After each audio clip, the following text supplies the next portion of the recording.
I have roamed these lands for many years. I am a Paleozoic creature, one of the few left in this world. I have watched many great civilizations rise and collapse. I have seen beauty in unexpected places and horror in familiar ones. And I have witnessed a war waged by the great beasts of Earth's past, and an army led by a dodo. A dodo at war.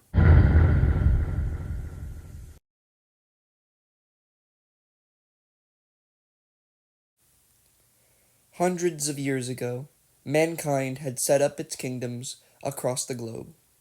Humans reveled in their empire over the earth. But little did they know that beings far stronger and powerful once ruled the lands they called home.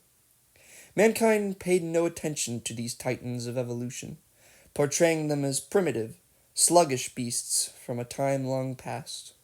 But they were everything except that. In their battle against nature, humans had created orderly civilizations, buildings, borders, walls. And yet, history shows again and again how nature points out the folly of man.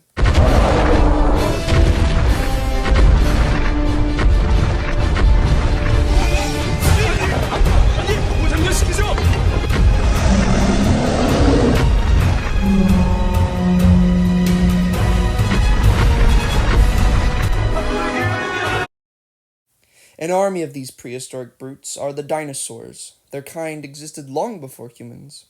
While their ancestors were just small mammals scurrying through the trees, the dinosaurs were masters of the world, their range stretching as far as the poles. Now they seek to reclaim what they lost, and they will not let any fleshy primate stand in their way. This particular army of Torosaurus and Gallimimus is led by an intriguing individual, a dodo bird. He seemed to wear some sort of fancy attire, with a stoic top hat and a gracile yet pearlescent monocle. His name is Sir Reginald, and he is in search of someone, supposedly a rival.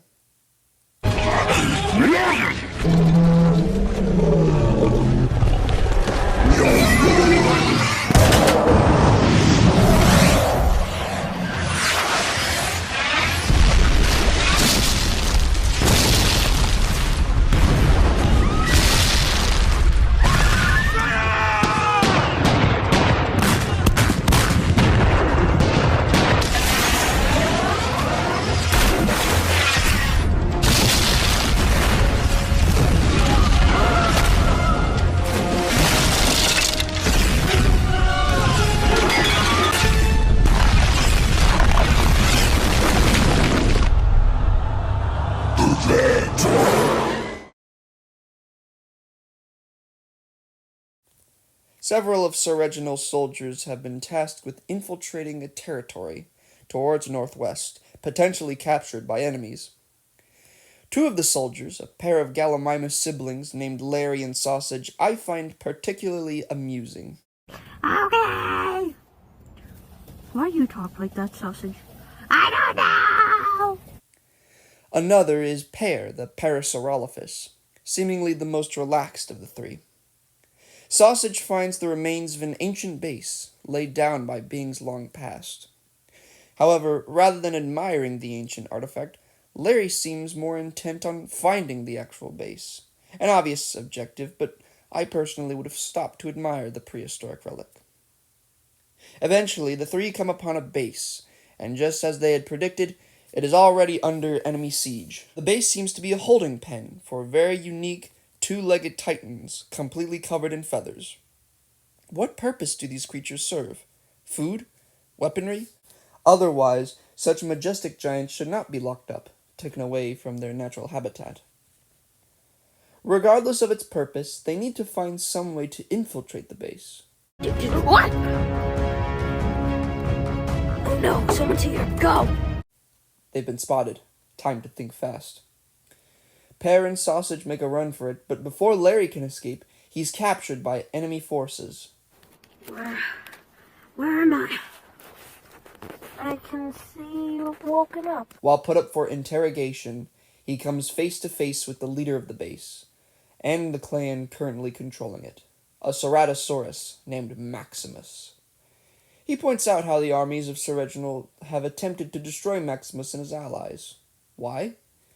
Dinosaurs have been known to fight over territory, but could Maximus and the Safari Ltd clan have something to do with the rival? Maximus claims that Sir Reginald and his armies are attempting to conquer the lands, and he and the Safari clan are not in favor of his reign. Due to Larry's blunder, Maximus has already begun to set up his defenses early. He knows his rivals will return to attempt to take back the base and Larry. He reveals to Larry that the strange beasts they are keeping are chickens, birds long thought to have gone extinct long ago. Maximus plans to take these majestic titans and transform them into monsters of mass destruction. As an endangered species myself, I feel a connection with these animals. They don't deserve to be locked away like this and become forced to be world destroyers against their will. I couldn't imagine. Feeling as though he had given up too much information, Maximus finally comes to the conclusion to execute Larry. Just as Larry is hung, his friends come to attack the base, along with Sergeant Gorgo, a powerful Gorgosaurus. Sausage is thrown up onto the platform, and with the help of Gorgo and another Gallimimus, he frees his brother from the clutches of death. Sergeant Gorgo's forces defeat Maximus and his clan, and the base is successfully retaken. Meanwhile, Sir Reginald's forces continue to spread his empire, and the search for the rival continues. While searching, a mysterious individual and his lackey, a Hesperornis, attempt to assassinate Sir Reginald. He orders his minion to fire, but the Hesperornis refuses. I have respect for this long-necked, toothy, flightless bird, not wanting to kill another being, especially one of his own. I find it very relatable. I would have done the same if I were in his situation.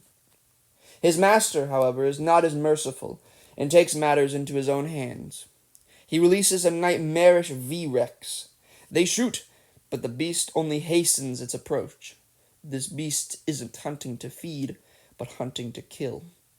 Such a waste of energy, and an insult to life. To hunt, but not to feed. No wonder warlords are usually psychopaths. Sir Reginald and his troops successfully take down the mindless brute. But unfortunately, the rival makes his escape. Damn it, he escaped. I know he might go to another base, but we must pillage this one first for answers about where he may be heading next. Now, charge. The search continues. Returning to Larry, Pear, and Sausage, they are on yet another mission. Observing what they're up against, Larry decides it's best to get Sergeant Gorgo involved, if worse comes to where. Rather than a stealth mission, this is a full-on attack. Charge! Go!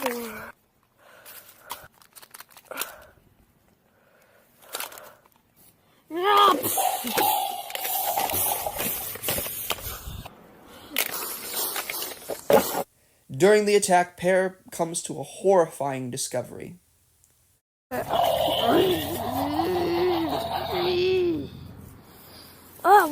Why are you guys attacking me? You are attacking us. What? No. What is that thing? What is it? Looks like some sort of device. Oh my word. These guys are using mind-controlling devices. The apparent enemy soldiers were innocent dinosaurs under the influence of mind control. Mind control is a nightmare made reality in my eyes.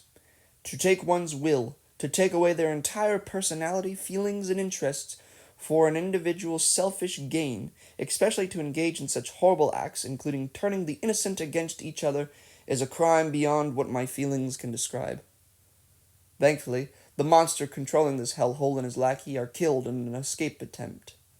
Thankfully, the monster controlling this hellhole and his lackey are killed after an escape attempt. I'm not very spiritual, but if karma exists, this is a perfect example of it. All traces of its existence are destroyed. This battle serves as a reminder that, as with most wars, that these most deplorable acts hopefully shall never be repeated again.